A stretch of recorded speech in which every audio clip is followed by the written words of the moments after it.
ゆっくり海外鉄チャンネルへようこそ。このチャンネルではアジアを中心に世界の鉄道について解説しているよ。今回はマカオの鉄道についての解説動画だ。マカオといえば、香港の隣にあるカジノで有名なところだよね。そうだな。マカオは香港から見てジュコー河口の対岸に位置し、ポルトガルの植民地として発展した。半島部とタイパ、コロアネという二つの島、埋め立て地の個体からなり、面積は板橋区よりも小さい32平方キロメートル、人口は約60万人であり、主要産業はカジノをはじめとする観光業だ。人口密度が高いね。マカオには長らくの間鉄道が存在していなかったが、2000年代以降に渋滞が深刻化したことで鉄道の導入を計画。選ばれたのは、三菱重工の新交通システムだった。日本製の鉄道が建設されたんだね。そうだな。日本にはゴムタイヤ式の新交通システムが多数存在する。規格はある程度標準化されており、ゆりかもめ、日暮里舎人ライナー、六甲ライナーなどはほぼ同じ規格である。2019年に開業したマカオライトレールタイパ線も同様の規格の AGT 路線だ。マカオは人口密度が高い過密都市であり、急な傾斜やカーブに対応できる、騒音が少ない、工期が短く建設費が比較的安いなどのメリットがある AGT が選択されたようだ。マカオ政府が出資する公営鉄道であるが、運営は実績が豊富な香港の MTR に委託されている。早速、ゆりかもめの兄弟に乗りに行こう。行ってみよう。我々が今いるのはマカオの海の玄関口タイパフェリーターミナル。香港や深センとマカオを結ぶ高速船が多数発着し空港のような雰囲気だ。マカオライトレールの始発駅はフェリーターミナルと通路で直結されている。通路の看板には車両の特徴を捉えたピクトグラムだけが表示されているぜ。なかなかいいデザインの駅だね。駅表は公用語の中国語とポルトガル語、英語で表記されている。反対時、ポルトガル語、英語の駅表が見られるのは世界広しといえどマカオだけではないだろうか。早速乗りに行こう。ホームドアが完備された真新しい駅に列車が入ってきた。列車は2両編成。前面と側面の大部分が黒でまとめられ、すっきりとしたデザインの車両だ。車両は三菱重工の海外向け AGT 車両、クリスタルムーバー、シンガポールの LRT 戦艦線、プンゴル線やチャンギ空港スカイトレインなど海外への輸出実績は豊富だ。近年は日本国内向けの AGT 車両もクリスタルムーバーが多く、ゆりかもめの7300系やアストラムライン7000系でも採用されているぜ。ゆりかもめの車両とマカオライトレールの車両はよく似ているね。そうだな。同じ三菱重工製の同世代の車両であり、前面の形状は似ている。ただし、マカオライトレールの車両の方が一回り大型で、最高速度もゆりかもめの60キロに対し80キロと高スペックだ。列車は2両編成。現在は1編成で運行されているが、2編成をつなげての運行も可能となっている。前面は1枚の大型ガラスが使用されており、四隅に配置されたライトが印象的だ。ライトは装飾用で進行方向を問わず常に点灯している。マカオライトレールは自動運転のため、乗客は大きな窓からの全面展望を楽しむことができるぜ。観光客には嬉しい設計だね。側面を見てみよう。ゆりかもめなどと同じく片側に扉で外吊りドアを採用しているが、扉は非常に幅が広く開口部が大きいぜ。乗り降りのスムーズさを重視した設計だね。側面にはオレンジの波をイメージした模様とオーシャンクルーザーの愛称が書かれている。前面には三菱重工 AGT の商品名、クリスタルムーバーのロゴもあるぜ。車内はこんな感じ。ゆりかもめとは異なり簡易的な運転席やボックスシートはない。車幅は約 2795mm と日本の標準的な通勤電車並みに広いため、ゆりかもめの車両に比べると広々とした車内だ。ロングシートで、座席は金属製である。連結部側は壁になっており、車両間の行き来はできないぜ。車内は明るくて清潔感があるね。ドア上部にはモニターが設置されており、現在地や路線図が表示されるぜ。パワポで作ったかのような手作り感のある画面だね。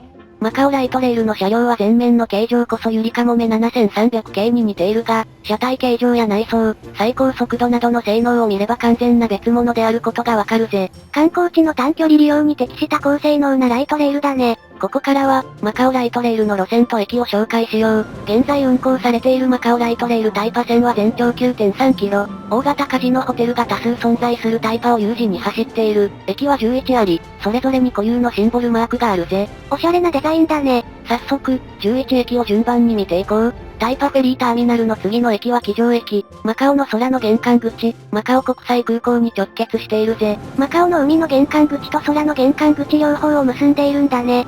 機場駅の次はカダイ駅。マカオ科学技術大学前の駅だ。コタイ東、東亜運、レンカ港岸、コタイ西、パイコックにかけてはカジノホテルが立ち並ぶコタイ中心部を通る。カジノホテルの集中するエリアに多数駅を設置することで、フェリーターミナルや空港からカジノホテルまでスムーズにアクセスできるようにしているんだね。大きな窓からマカオならではの派手な建物を見ることができる区間だが、車両は想像以上に揺れるので注意してほしいぜ。マカオライトレールはゆりかもめより最高速度が速いんだったね。カジノホテル街を抜けると、スタジアム前の運動場駅、競馬場前の馬海駅と、スポーツ施設の駅が続く。馬海駅の次は終点の海洋駅。その名の通りタイパの北岸に位置しており、対岸のマカオ半島を見ることができる。正面にマカオタワーが見えるね。駅の北側にも線路は伸びており、近い将来、目の前の西湾大橋を渡った先のマカクまで延伸される予定だ。フェリーターミナルから海洋駅までの所要時間は22分。訪問時の日中の時間帯は12分間隔で運行されていたぜ。時間帯によっては6分間隔で運行されるみたいだね。次はマカオライトレールの乗り方について解説していくぜ。マカオライトレールはチケットではなくコイン上のトークンを採用している。トークンは自動券売機で購入できるが、マカオの通貨、パタカにしか対応しておらず香港ドルなどは使えないぜ。マカオの通貨しか使えないのは当たり前のことじゃないの。マカオでは固有の通貨パタカの他にも香港ドルが流通しており、大抵の場面で香港ドルが使える。そのため香港ドルを持っている旅行客はわざわざパタカに両替しないことが多いので、パタカしか使えないというのはなかなかのマイナスポイントだぜ。マカオでも香港ドルが使えると聞いて香港からフェリーでマカオに訪れた旅行客はライトレールのフェリーターミナル駅で早速困ることになるね。ただし、有人窓口に行けばクレジットカードでトークンを購入することができるので、パタカを持っていなくてもライトレールの乗車は可能だぜ。しっかりキャッシュレスに対応しているんだね。何度も利用する場合は料金がお得になる IC カード、LRT カードがおすすめだ。トークンで乗車した場合の運賃は距離に応じて6から10パタカだが、カードで乗車すればその半額となる。マカオのバスなどで利用できる IC カード、マカオパスでもお得な料金で乗車できるぜ。マカオの公共交通を何回も利用するなら持っておきたいカードだね。最後に、マカオライトレールの利用状況と今後の展望について見ていこう。マカオライトレールは2019年12月に開業したが、開業直後の2020年初めにコロナが猛威を振るいマカオを訪れる観光客は激減。観光客向けのルートに建設されたライトレールを利用するマカオ市民は少なく、コロナ禍中の2020年、2021年には1日あたりの利用者数が2000人を割る月が多く厳しい状況が続いたぜ。1日の利用客2000人以下というと、ローカル線並みだね。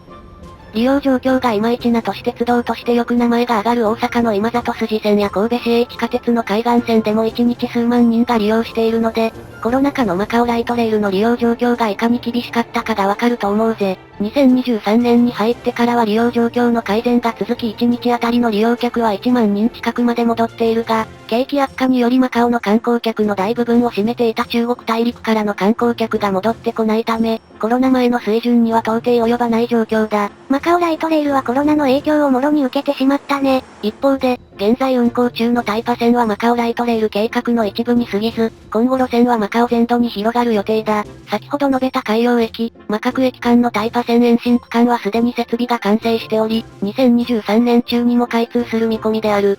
さらに赤海湾線、オーキン線という日本の短い支線を建設中。2024年に開業予定だ。